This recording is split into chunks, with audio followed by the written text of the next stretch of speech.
Hi guys, Matt Chan here with Train for the Win. 19.3 has been announced. Let's jump into the tips. The first movement is 200 feet of walking lunges with a single dumbbell overhead.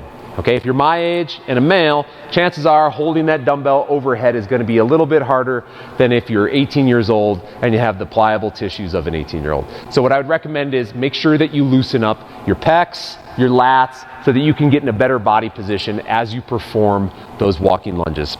Now, what we can all take away from the walking lunge tips is let's make sure that we switch that dumbbell overhead each 25 feet. So as soon as you complete 25 feet, switch it to the opposing hand. As soon as you finish 50 feet, switch it to the opposing hand. This will allow you to have a little less time under tension on each shoulder consecutively, and you may feel a bit more rested when we get to those other overhead movements. Second, the stutter step. Okay, if you're not the greatest walking lunger, you can add that stutter step. Realize though, it does add time. What I would recommend is eliminate the stutter step where your feet come together and then you take another step until you absolutely have to do it. You should be able to get through these lunges in between 2 minutes and 3 minutes without a doubt. So the stutter step is going to add time, and you'll be closer to that 3 minutes, which means you'll have less time for other movements. Okay, those are my two big tips for the overhead walking lunge. Now, once you've completed that, you you use that same dumbbell and you walk over to the box, and you're going to perform dumbbell step-ups. Okay, so these weighted step-ups, you can carry the dumbbell however you'd want. We definitely don't recommend carrying the dumbbell below the waist because it's going to interfere with your legs as you're performing the step-ups themselves. It'll probably knock your knee into a position that's not ideal. So what we saw Alessandra Pacelli and Lauren Fisher do is probably what we would recommend. You notice that Lauren Fisher started with it on her traps, with the head of the dumbbell on each of her traps. We would not recommend that. Instead, having played with it a little bit, I'd take that dumbbell and I'd put it as close to your neck as possible, the handle, so that each head of the dumbbell rests on the front and the back of your body.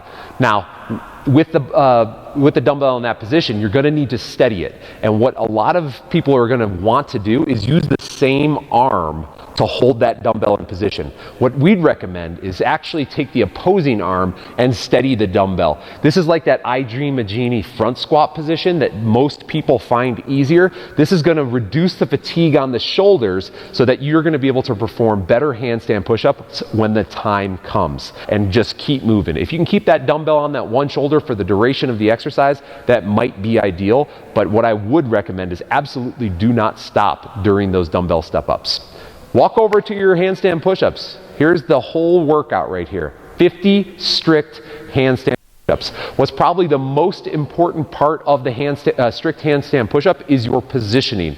If your hands are right beside your head, you're going to fatigue those shoulders much faster than you would if your hands were in a tripod position.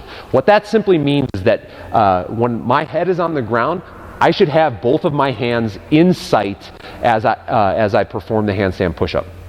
This allows me to not use my shoulders, but also my pecs and my triceps as I perform the handstand push-up. More musculature means less fatigue to any one muscle, but across a series of muscles. You're going to last for longer. Okay, tripod position, tip number 1. Number 2, use some chalk circles inside the box so that you know where to put your palms for each repetition that you come down. Okay, learn to kick up and kick down as opposed to kick down to your knees, waste time, and then stand back up and then kick up. All right, I'll show you what that looks like. Then lastly, as you perform the handstand push-ups, sets and reps.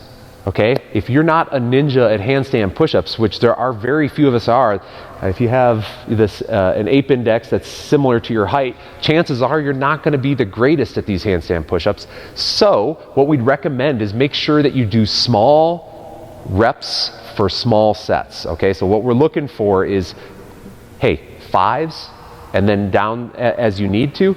But personally, you know what I would do on my first attempt? This is going to sound crazy. Singles. I'd kick up, kick down, handstand push-up, kick down. Kick up, handstand push-up, kick down. For me personally, I think that might actually equate to a little bit of a faster time. So don't be afraid to try that. Most of us who are competitive are going to try this 2 times. That'll be on Friday and again on Monday. So you'll have a chance to kind of change your tactics as you try each of these. I'd be more conservative in the first one and then be more daring on the second one. Finish your 50 handstand push-ups. Great job. Now you move on to your handstand walk. This is a skill-based event. This is where a lot of you guys who are in the hunt for a top spot on the leaderboard, this is where you're going to make your money, because a lot of people are not good at the handstand walk. What can you do? First, keep your shoulders, elbows, and wrists relaxed as you walk.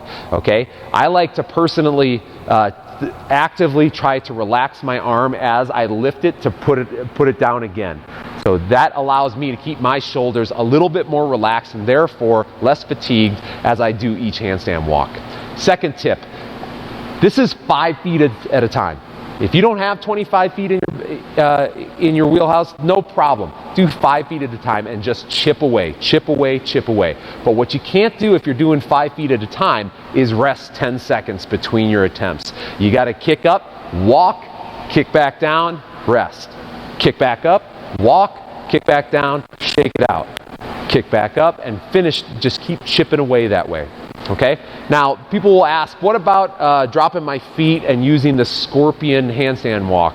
Okay, hey, that's what I do. That's what a lot of other people do. I used to start with a perfectly, and what I found is that there's more demand on the midsection, and I have more forward scorpion position than when I'm straight up and down. Okay? Do what works for you. Don't change your tactics today. Make sure that you guys actually do what you've been practicing. And we've been practicing these plenty. Just do what you've been practicing. So, there's our tips for 19.3. I'm not going to review them all. Just hit rewind and make sure you also hit subscribe. Thanks, guys, and good luck on 19.3, and we'll see you on the leaderboard.